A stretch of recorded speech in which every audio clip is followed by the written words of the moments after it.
آقا ببین یه موشکی شکلی اینجا داره، یه موشکی میخوره مثل همون پله ها میخوره اینجا. اوکی وقتی اینجا میخوره یه سری رنگا سوراخ داره دیگه. ببین رنگا فرق میکنه این اسود. ببین وقتی این رنگا سوراخ داره این موشک اینجا قرار میگیره. این کارش چیه؟ اینا مثل همون باشه را کارش مرکز نگه داشتنه. یعنی اینا میذاری اینجا اینجوری قرار میگیره،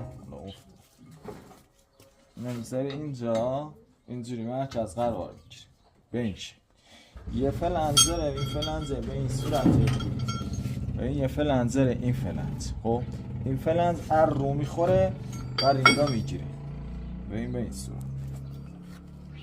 این فلنز از رو میذاری با اون پیچ بلنده ها میبندیش به این صورت.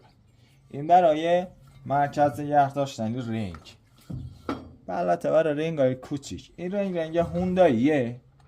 رنگ هوندایی چجوری وصل میشه؟ ببین یه پیچ داره میاد وسط اینجا، این پیچ به این صورت. این وری که بزرگتره میچسبه به صفحه، میچسبه به صفحه به این صورت.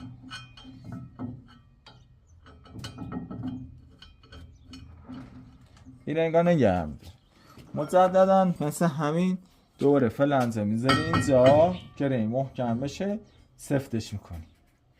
وقتی رنگا سفتش کردی، مثلا رنگ اینجا رنگ ضربه خورد، اینجا رنگا به این صورت میذاری و لبه ها رو صاف میکنی.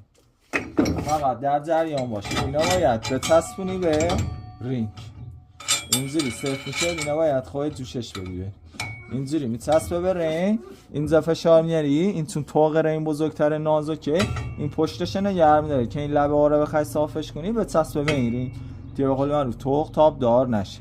فقط ببین یه موضوعی که هست، میگی این فلنزه چجوری ببندم. این فلنج اینجوری بسته میشه. ببین